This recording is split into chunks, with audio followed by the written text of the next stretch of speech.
No subdivision plats of Lot 9 shall be recorded, and no certificates of occupancy shall be issued on Lot 9 until the walking trail has been constructed. This is similar to what we have done in the past. Right now, if you drive by there, there's horses out there, so it would be very problematic to actually build the trail because there are fences all the way around. And so we are recommending approval of the plat and the variance request subject to those 8 items, the 8th one being meet all town requirements, because we do feel that the plat note does adequately identify that they have established the easement, so the open space has been established, but given the existing use of the land and that it's not transitioning to something else, that the trail be constructed whenever the land use changes.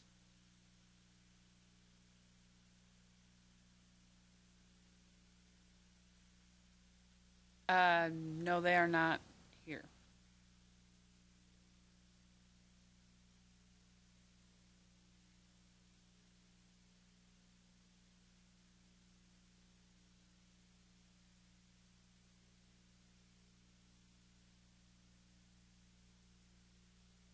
Whoever develops Lot 9 will pay for it, whether it be Blanchard and Calhoun or a different developer, but whoever develops Lot 9 would pay for it.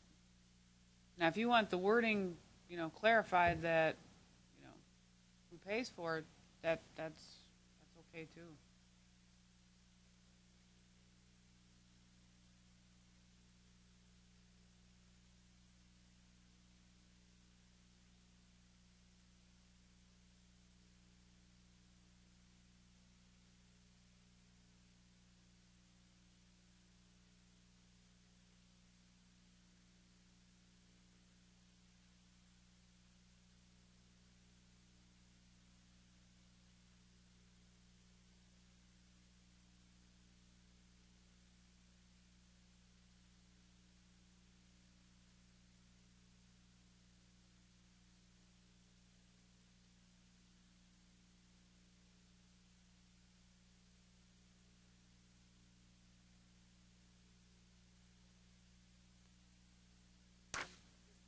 That the clarify that. I just okay.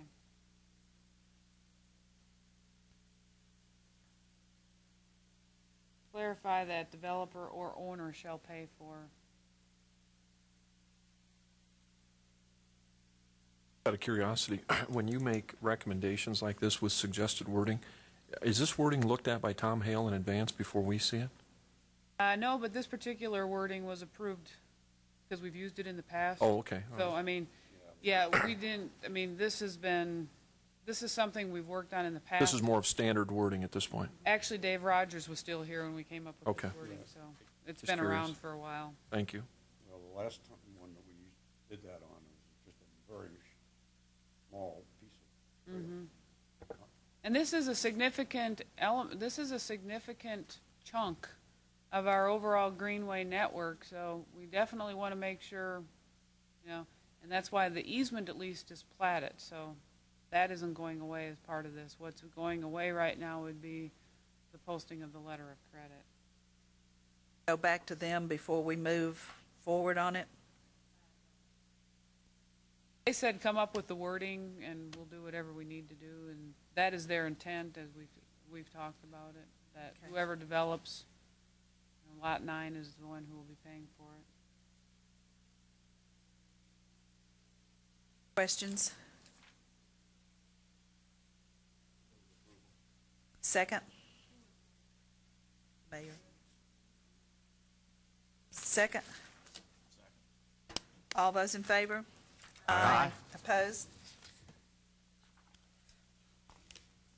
Item number 5, discussion and public hearing on rezoning request for 12,800 Union Road, parcel 50, tax map 151, located on the south side of Union Road, approximately 850 feet east of Saddle Ridge Drive.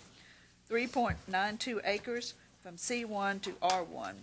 William H. Piper, Revocable Trust, Living Trust applicant. Request that is before us, in that this is called as down zoning. I don't know if these lights will see better. When the town incorporated back in 1980, the town adopted Knox County's zoning map. And so,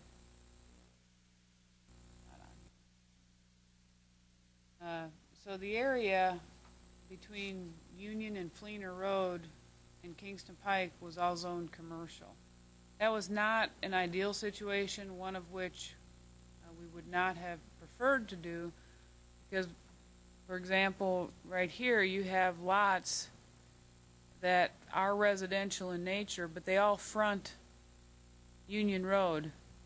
And any of you that have been on Union Road know that's not really suitable for commercial development. That's really why 30 years later it's still residential in nature. With the changing practices of lending money, the banks are paying a lot closer attention to really what it is they're lending money on. And this has been a residence, a mini farm really, for many, many, many, many years. The front half of the property is where the residence is located. Right here is the residence. This is the barn. And this is where they had the blueberry patch, and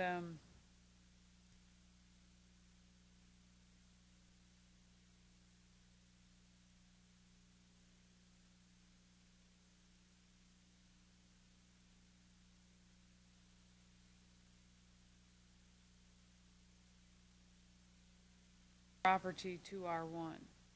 As I said, I have actually talked to other people who have owned land back along that area that have contemplated rezoning, but they weren't required to when they sold it or something like that, so it really wasn't an issue. It wasn't a burning desire to get it taken care of, because that kind of thing.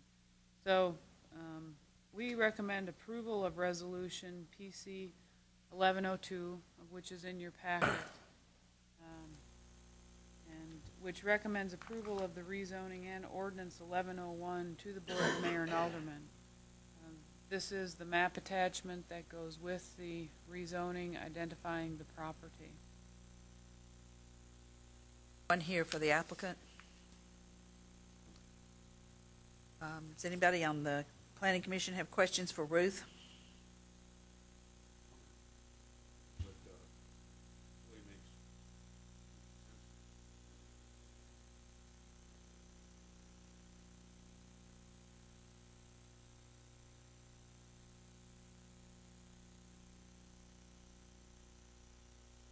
Motion then? I'd like one question, please. So once we rezone this, it's going to be surrounded by C1, is that correct? For residential uses. Go back to, if you look at the aerial photograph here.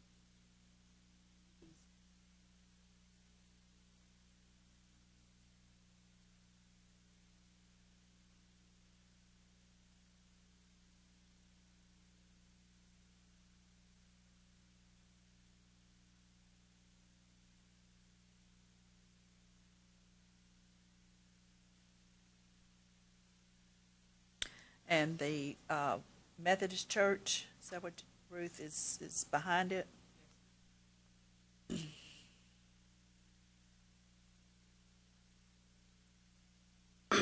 Any more questions? Does the church have any objections to this? They were sent the notice. We didn't hear anything, so they don't call us. Okay.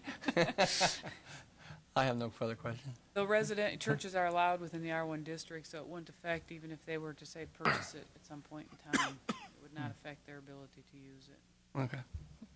No further questions. Do we have a motion, please? Move to approve resolution. I second. All those in favor, aye. Aye. Opposed? Item number 6, discussion and public hearing on the annual review and approval of the concept plan for Sheffield subdivision, Turkey Creek Road, zoned R-1 and OSR. This is the annual reapproval and review of the concept plan. And this is primarily just to keep you in tune of what had been approved and what you will see in the future.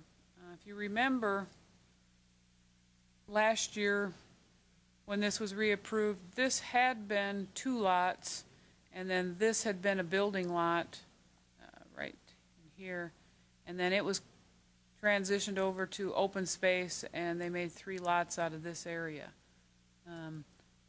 The development, phase 1, which has been platted, is about in this vicinity. Phase 2 includes a walking trail connection to Turkey Creek Woods, and then also to Kingsgate up here off of Carlisle. This is a very large sinkhole. This is the sinkhole, and those 2 areas are designated as open space. This you can tell by the topographic lines, extremely steep. It connects to the open space that is in Brixworth.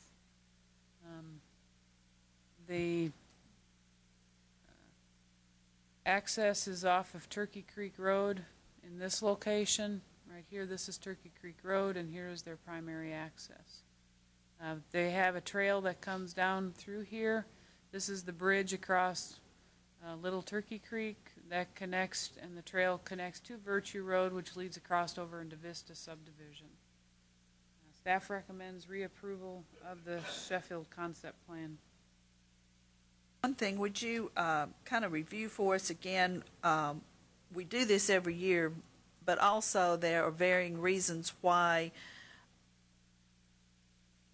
the timing of development.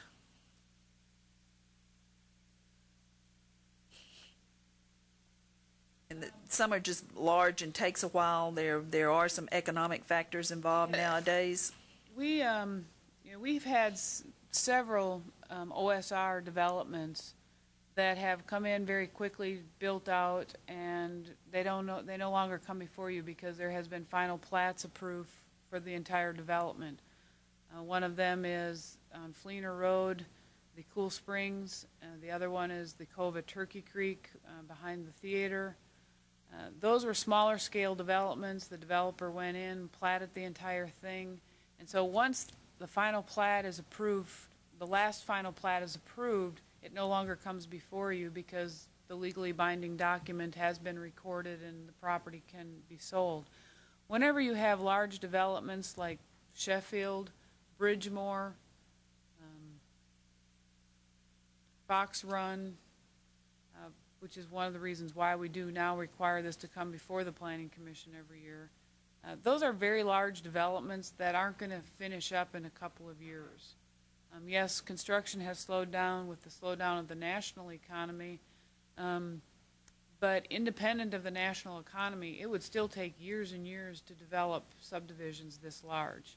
And so the idea is, although staff may deal with them on a real regular basis, and we're very familiar with them, you as a planning commission don't see them all the time. So the purpose of this is multifold. First one is to keep you all kind of fresh in your mind. Oh yeah, that's what that looks like, I forgot. And that way, if there's amendments that come up some point in time, you will be familiar with them. It's not totally, you've never heard of this subdivision or are not familiar with what the development looks like. The other aspect of it is for the neighbors. If people buy adjacent to these developments, they know what to expect, and that these plans will be followed, and that there will be a public meeting and hearing with regards to any changes to the plans that they have looked at before they purchase their property.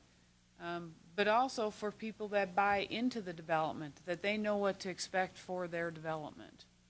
So it helps the planning commissioners, it helps the people buying into the development, and it helps the people that live adjacent to the development is the purpose for this. Thank you.